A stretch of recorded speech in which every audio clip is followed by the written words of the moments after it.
Buenos días compañeros y a usted también maestra. Nuestro equipo hoy hablará acerca de los carbohidratos.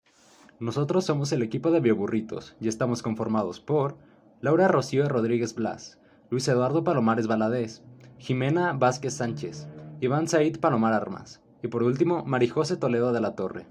Los carbohidratos podemos encontrarlos en todos los organismos vivos de nuestro planeta e incluso en los productos procesados a partir de ellos. Por ejemplo, en el papel y la madera podemos encontrar celulosa que proviene de los árboles. Estos también tienen funciones estructurales, médicas y también como intermediarios químicos, como sucede en la fotosíntesis.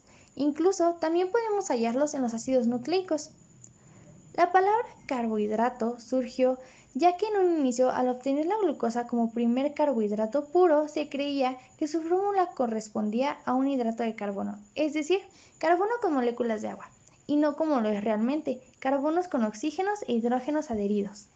La creencia de que era un hidrato de carbono se dejó de lado, sin embargo, el nombre se mantuvo y ahora lo utilizamos para referirnos a una gran clase de aldehídos y cetonas polihidroxilados, los cuales conocemos como azúcares. Los carbohidratos o azúcares podemos clasificarlos en dos grupos, simples y complejos. Las azúcares simples, también conocidas como monosacáridos, no son capaces de convertirse en azúcares más simples. Estos a su vez se clasifican como aldosas, las cuales provienen de los aldehídos, y su forma de nombrarlas es agregando el prefijo aldo seguido del prefijo numérico y finalmente agregando la terminación osa. Por otro lado, tenemos las cetosas, las cuales provienen de las cetonas y la manera de nombrarlas es igual que con las aldosas, solo que cambiamos el prefijo aldo por ceto. Aquí tenemos unos ejemplos como lo son la aldohexosa, la cetohexosa, la aldopentosa y la cetoheptosa. Por otro lado, tenemos las azúcares complejas, que se forman a partir de dos o más azúcares simples unidas por enlaces de acetal. Estas pueden romperse en sus monosacáridos constituyentes mediante la hidrólisis. Algunos ejemplos son la sacarosa, formada por una glucosa y una fructosa, o también tenemos la celulosa, la cual estaba formada aproximadamente por 3000 glucosas. Bueno, como siguiente parte tenemos los movimientos dentro de las proyecciones de Fisher, ya que estas pueden rotarse 180 grados en la página, pero no a 90 ni a 270, ya que estas rotaciones de 180 grados son las únicas que conservan la convección de Fisher, lo cual permite que los mismos grupos sustituyentes vayan hacia afuera y hacia dentro del plano. Y en el caso de la convección, rotación. Dentro de estas proyecciones, lo principal es el movimiento de rotación, ya que estas solamente pueden ser giradas 180 grados, no 90 ni a 270. Principalmente porque estas rotaciones de 180 grados son las únicas que conservan la convección de Fisher al permitir que los mismos grupos sustituyentes vayan hacia afuera y hacia adentro. En cambio, en la rotación de 90 grados, esta rompe la convección de Fisher al intercambiar los grupos que van hacia adentro y los que van hacia afuera del plano. A continuación tenemos un punto muy interesante y muy importante para las predicciones de Fisher, lo cual es la nomenclatura R y S. Esta nomenclatura hace referencia a la orientación en el espacio del carbono quiral, ya que tomando en cuenta sus cuatro sustituyentes les asigna una prioridad, lo cual genera un giro dentro de la misma molécula, dándonos una orientación en el espacio. Si este giro es contrario a las manecillas de reloj, su configuración sería nombrada como S y en un caso diferente será considerado R. Azúcares de L. Para ejemplificarlo, usaremos una aldosa muy sencilla, el gliceraldehído. El gliceraldehído solo tiene un centro quiral y por lo tanto tiene dos formas enantioméricas. Solo el enantiómero dextrarotatorio se encuentra en la naturaleza en estado natural. Colocado en un polarímetro, rota el plano de la luz polarizada en una dirección en sentido a las manecillas del reloj, denotada más, el cual tiene una configuración R en C2. Puede representarse en una proyección de Fisher. También se refiere al R más gliceraldehído como D-gliceraldehído y al otro enantiómero S menos gliceraldehído o L-gliceraldehído. La mayor parte, aunque no todos, de los otros monosacáridos se encuentran en la naturaleza, tienen la misma configuración estequiométrica R con el centro quiral más alejado del grupo carbonilo. Las notaciones D y L no tienen relación a la dirección en la que un azúcar dado rota el plano de la luz polarizada. El prefijo D únicamente indica que el grupo OH en el centro quiral más bajo tiene estequiometría R y apunta a la derecha cuando se representa la molécula en una proyección de Fisher. También note que el sistema D y L de la nomenclatura de los carbonilos describe la configuración en un solo centro quiral y no indica nada acerca de la configuración de los otros centros quirales. Configuración de aldosas. A continuación les presentaremos una técnica para recordar los nombres. Paso 1. Coloque las 8 proyecciones de Fischer en el grupo COH en la parte superior y el grupo CH2OH en la parte inferior. Paso 2. Coloque los 8 grupos OH a la derecha. Alterne 4 grupos OH a la derecha y 4 a la izquierda. Alterne 2 grupos OH a la derecha, 2 a la izquierda. Alterne grupos OH a la derecha, a la izquierda, a la derecha, a la izquierda. Nombre los 8 isómeros utilizando la regla mnemotécnica de su preferencia. Aldotetrosas. Son azúcares de 4 carbonos con 2 centros quirales y un grupo carbonilo aldehído, llamados eridetrosas y treosa. Aldopentosas. Tiene 3 centros quirales y un total de 8 estereoisómeros posibles, llamados ribosa, arabinosa, silosa y lipsosa. Aldohexosas. Tiene 4 centros quirales y un total de 16 estereoisómeros posibles, llamados alosa, altrosa, glucosa, menosa, gulosa, idosa, galactosa y telosa. Estructuras cíclicas de monosacáridos, anómeros. Para poder obtener una estructura cíclica de un monosacárido, primero debemos obtener un amiacetal. Para la formación de un amiacetal necesitamos un aldehído y un alcohol. El grupo carbonilo del aldehído reacciona con el grupo carboxilo del alcohol. ¿Qué es lo que pasaría si tuviésemos un grupo carbonilo y un grupo hidroxilo dentro de la misma molécula? En estos casos, se puede dar una adición nucleofílica dentro de la misma molécula, lo que da como resultado la formación de un hemiacetal cíclico. La adición nucleofílica se da entre el grupo carbonilo del carbono 1 y el grupo hidroxilo del carbono 5. Los monosacáridos en forma de hemiacetales cíclicos de 6 miembros son llamados piranosas. En este caso, al ser una D-glucosa como monosacárido, su nombre en forma de hemiacetal cíclico es D-glucopiranosa.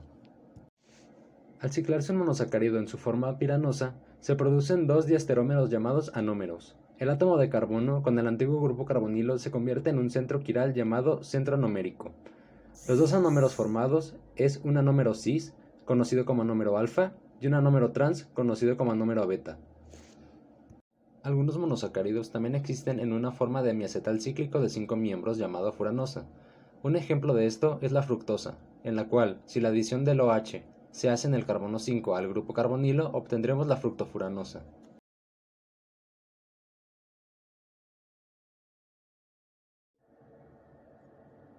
Formación de ésteres y éteres. Los monosacáridos son fácilmente solubles en agua, pero insolubles en solventes orgánicos. Por ello, se opta por convertir todos sus grupos hidroxilos a ésteres y éteres. Para convertir a ésteres, se usa un proceso llamado como esterificación. El carbohidrato se reacciona con un cloruro de ácido o un anhídrido de ácido en presencia de una base. Todos los grupos hidroxilos reaccionan. Para obtener un éter se utiliza la síntesis de éter de Williamson. El carbohidrato se reacciona con un halogenuro en presencia de una base.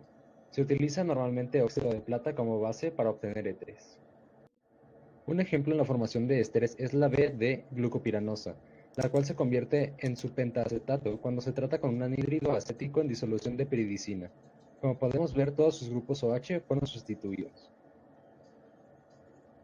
Un ejemplo en la formación de éteres es la alfa-D-glucopiranosa, la cual se convierte en su éter pentametil con la reacción de yodometato y óxido de plata. En cuanto a la formación de glicósidos, es importante diferenciar entre glicósido y glucósido.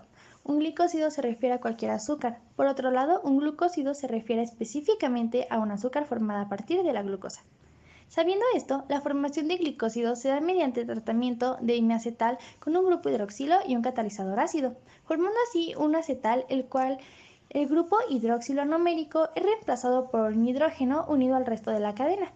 Un ejemplo de esto es la reacción beta-D-glucopiranosa con metanol, que da como producto la mezcla alfa y beta-metil de glucopiranósidos. De igual manera, los glicósidos son bastante estables en agua neutra, no tienen equilibrio en cadenas abiertas y tampoco tienen mutarrotación, por lo que también es posible que éste pueda regresar al monosacárido libre aplicando la hidrólisis en un ácido acuoso. En cuanto a la nomenclatura, solo se cambia la terminación osa por óxido y se nombra grupo alquilo.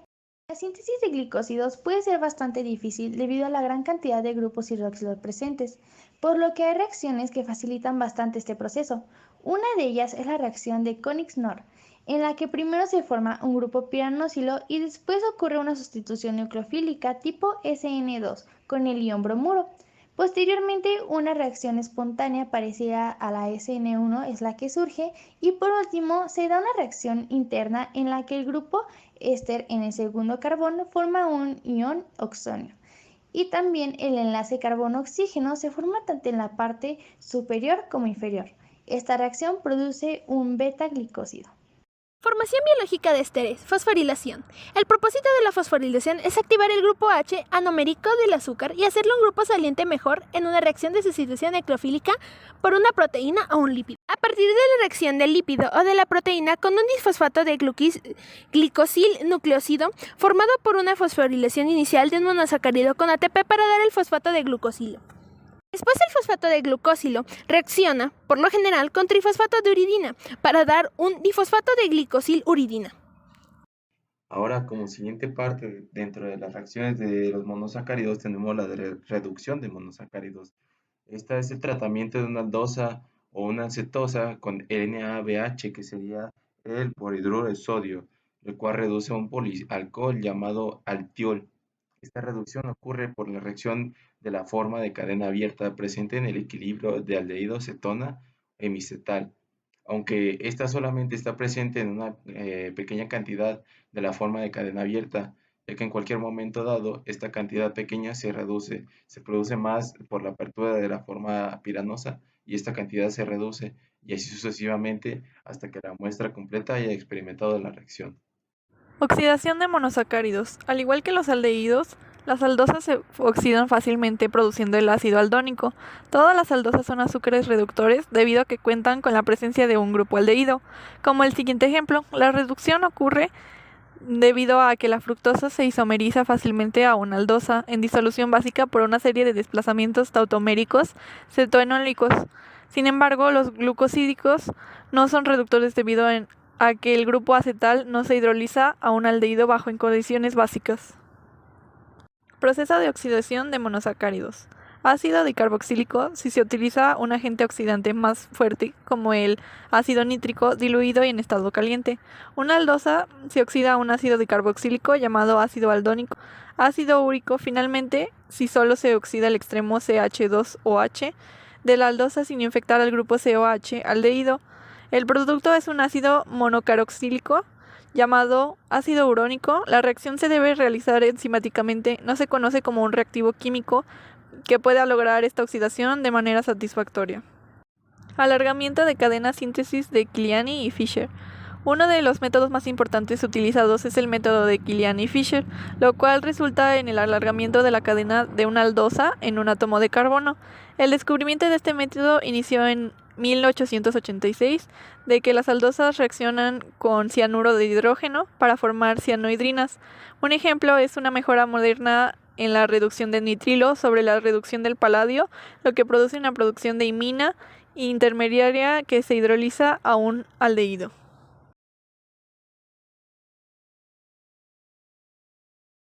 La degradación de Wald acorta por un carbono la cadena de una aldosa. Es casi lo opuesto exacto de la secuencia de Kilian y Fischer. El grupo carbonilo aldehído de la aldosa primero se convierte en un nitrilo, lo cual se logra por el tratamiento de una aldosa con un hidroxilamina para dar una oxima, seguido por la deshidratación de la oxima con anhídrido acético. La cianohidrina resultante pierde el cianuro de hidrógeno bajo las condiciones básicas. Los 8 monosacáridos esenciales son L-fucosa, D-galactosa, D-glucosa, D-manosa, N-acetil D-glucosamina, N-acetil-galactosamina, D-silosa y ácido N-acetil D-neuroamínico. Todos se utilizan para la síntesis de los componentes glucoconjugados de las paredes celulares. De los 8 monosacáridos esenciales, la galactosa, la glucosa y la manosa son aldohexosas simples, mientras que la silosa es una aldopentosa. La fucosa es un azúcar desoxi, lo que significa que tiene una estructura con un átomo de oxígeno faltante. Bueno, como siguiente parte dentro de los carbohidratos tendríamos los disacáridos. En este caso empezaremos hablando de la celuliosa y la maltosa. Ambos son disacáridos ya que contienen un enlace acetal glucosídico entre el carbono anomérico de azúcar y un grupo OH, el cual está en cualquier posición del otro azúcar. Este enlace glucosídico a un carbono anomérico puede ser alfa o beta.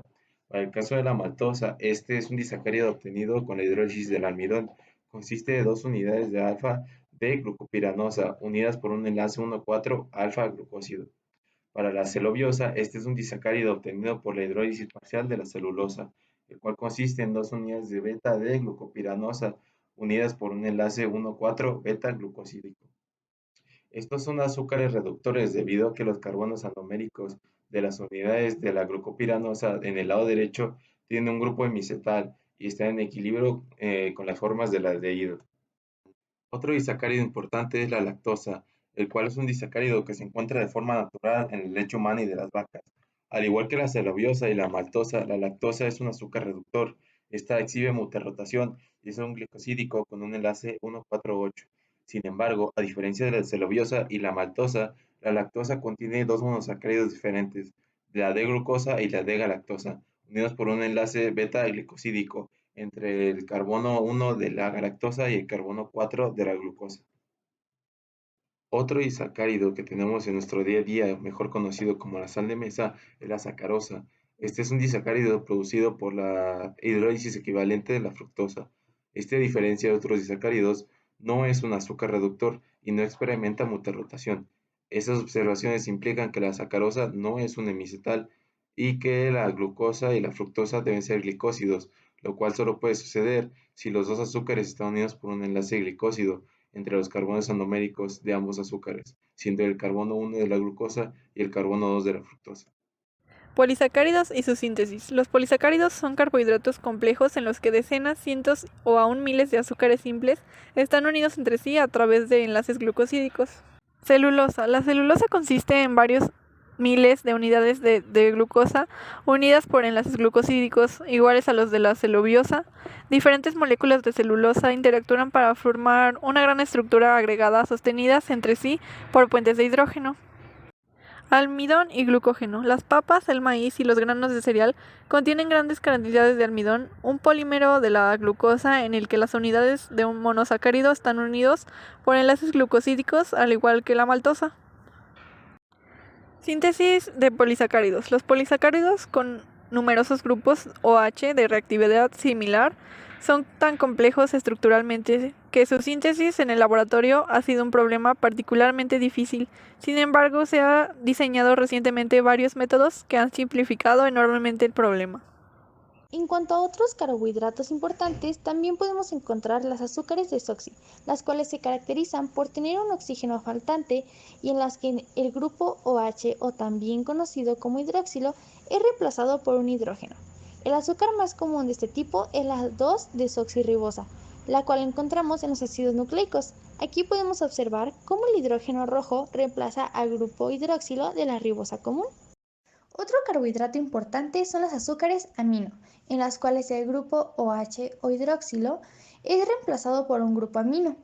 Este azúcar podemos hallarla comúnmente en antibióticos como la streptomicina y la gentamicina, o también en la beta-D-glucosamina, la cual cumple con funciones estructurales en los insectos. Carbohidratos de la superficie celular y virus de la influenza.